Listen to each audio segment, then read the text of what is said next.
به نام خدا. درس فیزیولوژی سلول، مبحث انتقال مواد از غشا، بخش دوم. توی بخش‌های قبلی در مورد مکانیزم‌های انتقالی مواد از عرض غشا صحبت شد و گفتیم که انتقال با دو روش پاسیو، یعنی بدون صرف انرژی، و اکتیو، یعنی به صورت روش با مصرف انرژی صورت میگیره. انتقال پسیو با 3 روش انجام میشه. 2 تاش انتشار ساده و تسهیل شده بود که توی جلسه قبل در موردش صحبت کردیم. سومین روش توی انتقال پسیو اسموز هست. توی این بخش ما میخوایم در مورد مفهوم اسموز، فشار اسموزی و تونسیته مطالبی رو خدمتتون عرض کنیم. قبل از تعریف اسموز ازتون میخوام که یک چند لحظه‌ای به این 2 تا تصویر نگاه کنید و برداشت خودتون رو از اون بیان کنید.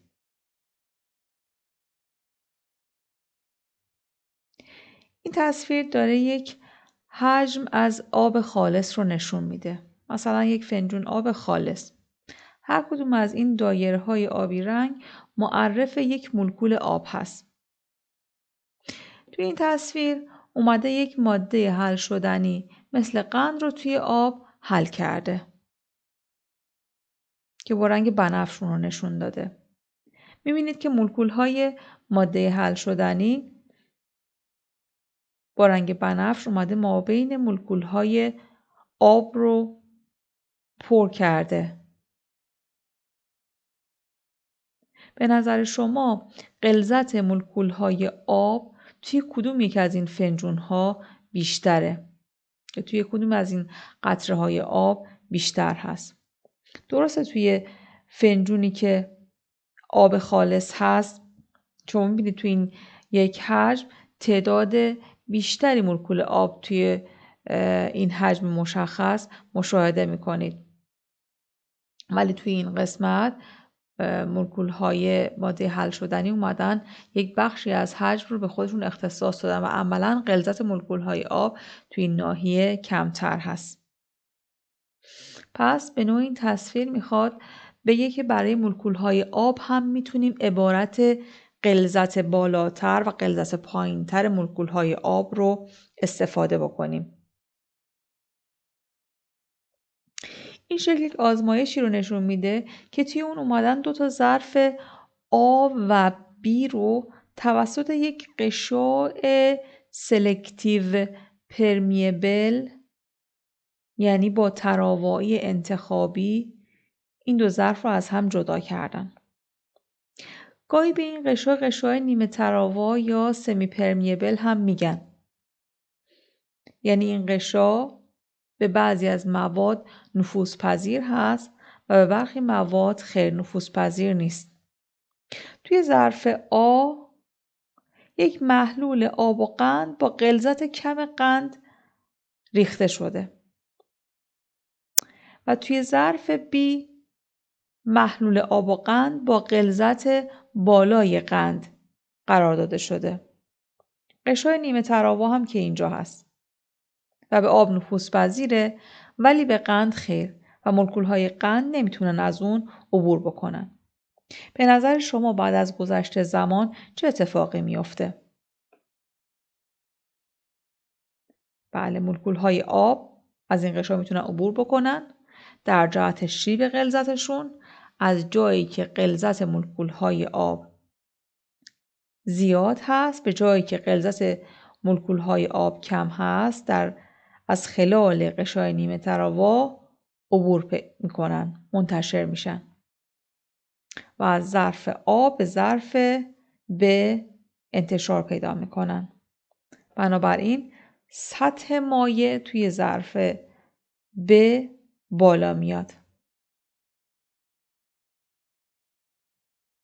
دقت کنید اونجایی که غلظت محلول زیاد هست و میگیم محلول غلیظ هست توی ظرف ب، غلظت مولکول‌های آب اینجا کمتره. به خاطر همین مولکول‌های آب از ظرف آ به ظرف ب انتشار پیدا میکنن. به این پدیده حرکت مولکول‌های آب در جهت شیب غلظت خود مولکول‌های آب از خلال یک غشای نیمه تراوا اسموز گفته میشه. آب فراوان‌ترین ماده‌ای هست که در دو طرف غشای سلول منتشر میشه. در حالت نرمال مقدار آبی که در یک ثانیه در هر یک از دو طرف غشا انتشار پیدا میکنه ممکنه تا 100 برابر حجم سلول باشه. دقت کنید، یعنی توی یک ثانیه، فقط یک ثانیه، یه چیزی حدود 100 برابر حجم سلول آب داره از غشای سلول عبور میکنه. ولی با این وجود چنان متعادل آب منتشر میشه که عملاً حرکت خالص آب صفر هست. یعنی همون مقدار آب که داره وارد سلول میشه به همون مقدار هم آب داره از سلول خارج میشه. میبینید این فلش ها رو برابر کشه، یعنی حرکت خالص آب صفر هست. این چیزی هم که توی قشا میبینید آکواپورین ها هستن یا همون کانال های آبی. البته در یک شرایط خاص ممکنه که ما جابجایی خالص آب از خلال غشا رو ببینیم. یعنی مقدار آبی که وارد سلول میشه با مقدار آبی که از سلول خارج میشه متفاوت باشه. بر حسب جهت حرکت آب حجم سلول تغییر میکنه. مثلا اگر مقدار آب ورودی به سلول بیشتر از مقدار آب خروجی از سلول باشه که اینجا با فلش هم نشون داده شده، فلش مقدار آبی که داره وارد سلول میشه خب قطع‌الطر هست. در این حالت میبینیم که سلول متورم میشه و افزایش حجم پیدا میکنه. برعکس اگر مقدار آبی که از سلول خارج میشه بیشتر از مقدار آبی باشه که از غشا عبور میکنه و وارد سلول میشه، در این شرایط سلول ها دچار شرینکیج یا چروکیدگی میشن. به نظر شما آیا میتونیم با وجود اختلاف غلظت جلوی اسموز آب رو بگیریم؟ توی آزمایش قبلی میتونیم با وجود اختلاف غلظتی که بین ظرف آ و ب هست با وارد کردن فشار از اسموز جلوگیری بکنیم. اینجا اومدن روی ظرف ب یه پیستون قرار دادن و فشار وارد کردن. با وارد کردن فشار دیدن اسموز متوقف شده و حتی میتونن برعکسش هم بکنن، یعنی حتی آب میتونه از ظرف ب برگرده به ظرف آ با وجود اختلاف غلظتی که برای مولکول‌های آب وجود داره. مقدار فشار لازم برای متوقف کردن اسموز به طور کامل فشار اسموزی یا اسموتیک پرشر اون محلول گفته میشه. این فشار اسموزی هم که اندازه‌گیری میکنن فشار اسموزی محلول غلیظ درون ظرف ب هست.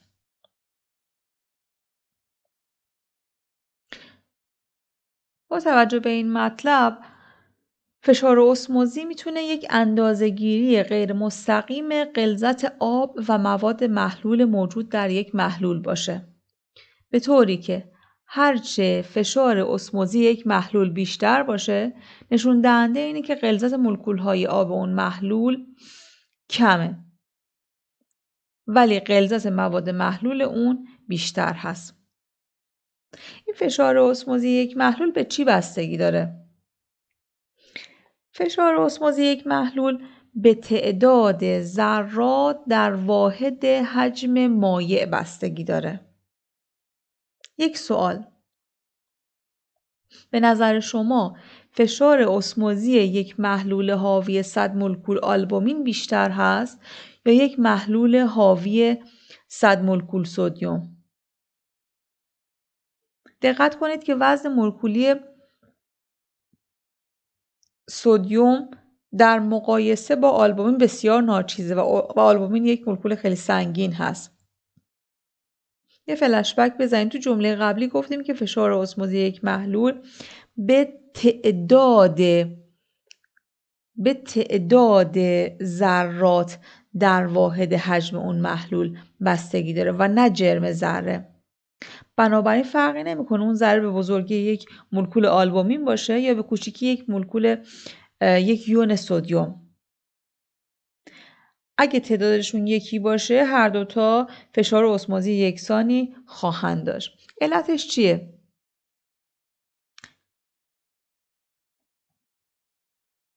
اول بایستی بر این مسئله بدونیم که منشأ فشار اسموزی چی هست، یعنی چه چیزی باعث شکلگیری فشار اسموزی میشه. منشأ این فشار اسموزی انرژی جنبشی ذراتی هست که نمیتونن از غشای نیمه طراوه عبور کنند.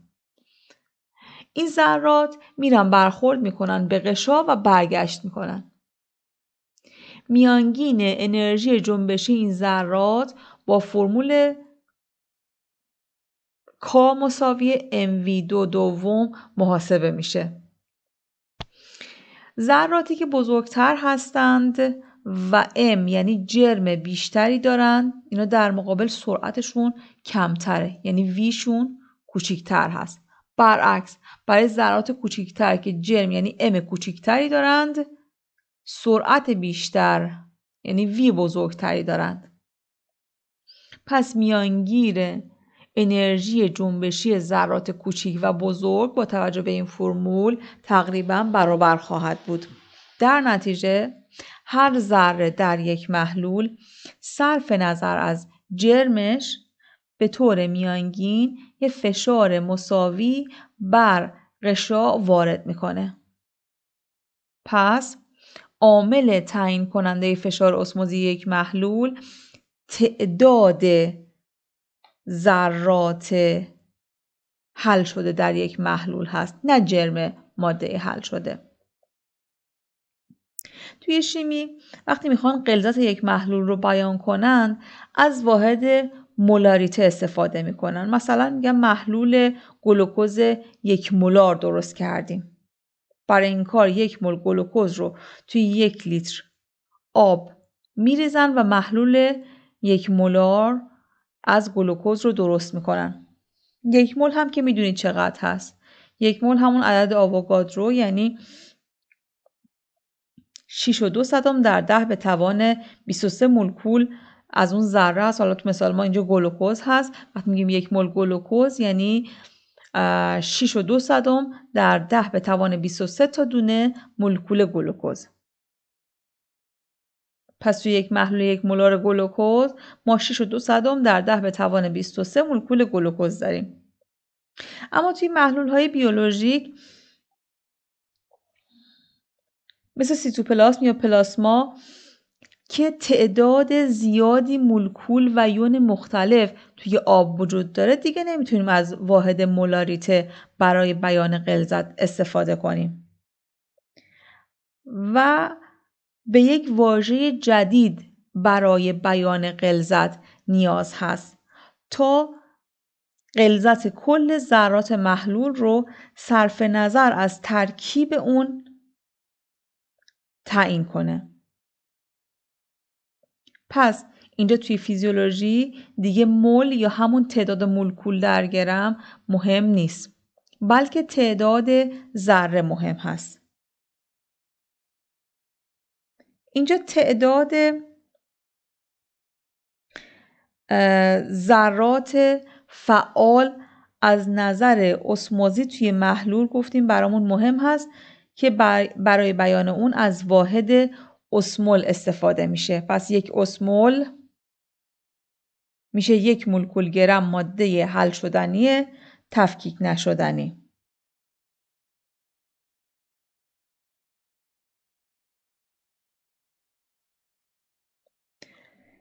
گاهی اوقات محلول 1 مولار همون یک محلول 1 اسمولار میشه. مثلا برای گلوکوز میدونیم 1 مول گلوکوز 180 گرم هست. اگه 1 مول گلوکوز که 180 گرم گلوکوز هست رو توی 1 لیتر آب حل کنیم به ما محلول 1 مولار گلوکوز میده. از اونجا که گلوکوز وقتی توی آب حل میشه مولکولی که تفکیک نمیشه محلول 1 مولار گلوکوز میشه همون محلول 1 اسمولار گلوکوز. پس اگه 1 مول گلوکوز رو توی 1 لیتر آب بریزیم، یک محلول 1 مولاری میده بهمون که میتونیم بهش بگیم که یک محلول 1 اسمولار هم هست. اگه 2 مول گلوکوز توی 1 لیتر آب بریزیم، اون وقت محلول 2 اسمولار گلوکوز خواهیم داشت. اما در مورد یک مولکولی مثل NaCl، اگه 1 مول NaCl رو که 58.5 گرم هست رو توی 1 لیتر آب حل بکنیم، اون وقت ما یک محلول 1 مولار NaCl داریم. دقت کنید 1 مول NaCl توی 1 لیتر آب به ما یک محلول 1 مولار میده. ولی از اونجا که NaCl توی آب وقتی میریزیم به 2 تا ذره سدیم و کلور تفکیک میشه، بنابراین محلول 1 مولار NaCl میشه یک محلول 2 اسمولار NaCl. ببینید توی این شکل هم نشون داده شده. این یه مولکول NaCl هست. وقتی که توی آب میره، کلورش که با رنگ بنفش نشون داده و این هم سدیم با رنگ سبز از همدیگه تفکیک میشه و 2 تا ضرر ایجاد میکنه. یک مولکول داشتیم توی آب 2 تا ضرر ایجاد کرده و محلول 1 مولار اون معادل یک محلول 2 اسمولار هست. حالا اگه 2 مول NaCl توی آب بریزیم، چون 4 تا ذره ایجاد میکنه، البته 4 تا ذره ایجاد نمیکنه چون تفکیک میشه هر کدوم از مولکول ها و هر مولکول 2 تا ضرر ایجاد میکنه، ما یک محلول 4 اسمولار رو خواهیم داشت. یه ترکیبی مثل CaCl2 وقتی توی 1 لیتر آب حل میشه 3 تا ضرر ایجاد میکنه، 2 تا کلور و یه دونه مولکول کلسیم. پس اگه 1 مول CaCl2 رو توی 1 لیتر آب حل بکنیم، به ما یک محلول 1 مولار CaCl2 که معادل یک محلول 3 اسمولار هست خواهد داد.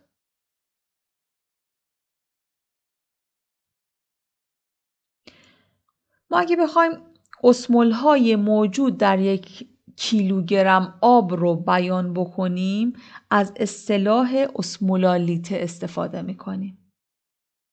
ولی اگه بخوایم میزان اسمول‌های موجود در 1 لیتر آب رو بیان کنیم، اصطلاح اسمولاریته رو به کار میبریم. معمولا تو مطالعات به علت سخت بودن اندازه‌گیری آبی که توی یک محلول هست بر حسب کیلوگرم البته، به جاش میان از اسمولاریته استفاده میکنن، چون حجم آب رو خیلی راحت میتونیم بر حسب لیتر اندازه‌گیری بکنیم و با کمک اون اسمولاریته رو راحت‌تر میتونن بیان بکنن. اما باید در نظر داشته باشیم که اسمولالیته از اسمولاریته دقیق تر هست. یعنی حجم مایع، علتش اینه که حجم مایع تحت تأثیر دما و غلظت ماده حل شونده تغییر میکنه. مثلا اگه آب یخ بزنه حجمش زیاد میشه. اگه شما 1 مشت نمک رو توی 1 استکان آب حل بکنید، مسلما حجم محلولتون افزایش پیدا میکنه. ولی خب توی محلول‌های رقیقی که توی مایعات بدن ما وجود داره، اولا شرایط دمایی نسبتاً ثابت هست و تغییر دما اثر چندانی روی حجم مایع نخواهد گذاشت. علاوه بر این غلظت مایعات بدن هم خیلی پایینه و تقریباً ثابت هست. بنابراین بین اسمولالیته و اسمولاریته مایعات بدن تفاوت خیلی کمه، خیلی کمتر از 1% هست. پس با توجه به اینکه اندازه‌گیری اسمولاریته خیلی راحت تر و عملی تر از اسمولالیته هست، که توی مطالعات فیزیولوژیک ما از این اصطلاح استفاده میکنیم.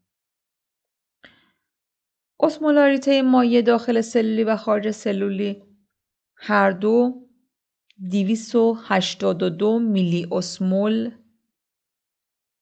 هست که به طور تقریبی برای راحت‌تر محاسبه کردن میگن 300 میلی اسمول هست.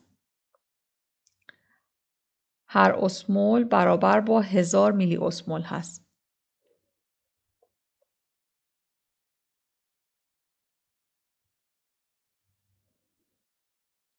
دقت کنین عدد 300 میلی اسمول رو بایستی حفظ بکنید. یعنی ازتون خواسته میشه که مقدار این اسمولاریته مایعات بدن رو بدونید. یک عددی که بایستی از حفظ باشید.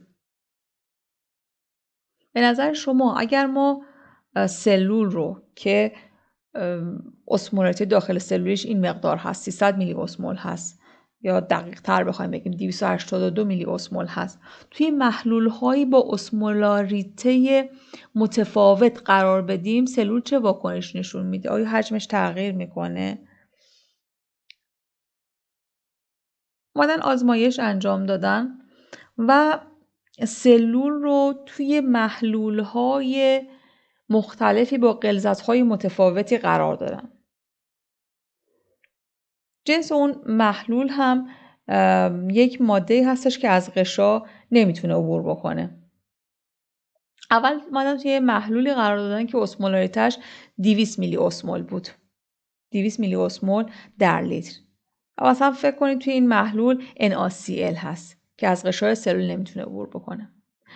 وقتی سلول رو توی این محلول با اسمولاریته 200 میلی اسمول قرار میدن، اولا این محلول یک محلول هایپو اسمولار هست. هایپو اسمولار یعنی اسمولاریتش نسبت به سلول کمتر هست. از 280 میلی اسمول کمتر هست.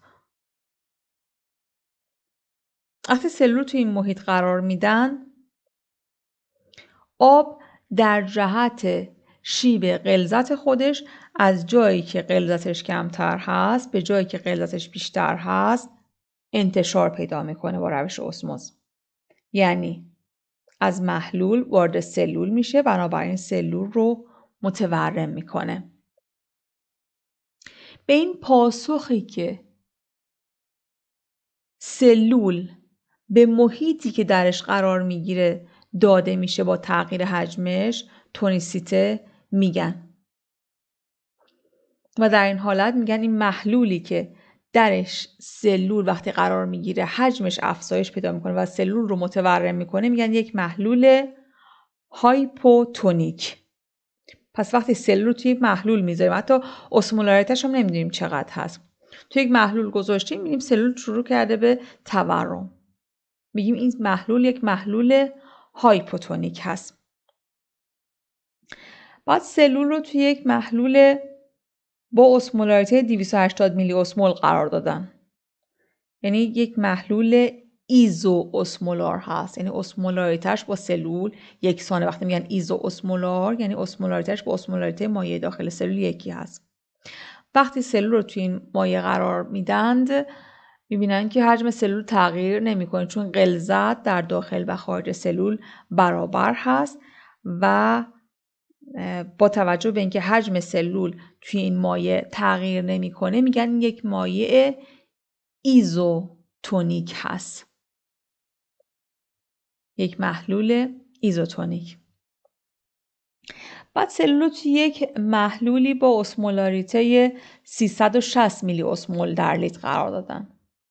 این محلول 360 میلی اسمول در لیتر یک محلول هایپر اسمولار هست. یعنی اسمولاریتش از اسمولاریته سلول که 280 میلی اسمول در لیتر هست بیشتره و آب در جهت شیب غلظت خودش از داخل سلول به خارج سلول با اسموز منتقل میشه. بنابراین سلول در این شرایط دچار شرینکیج یا چروکیدگی میشه، آب از دست میده. به محلولی که وقتی سلول رو توش قرار میدیم باعث چروکیدگی و کاهش حجم سلول میشه میگن یک محلول هایپرتونیک. یک محلول هایپرتونیک.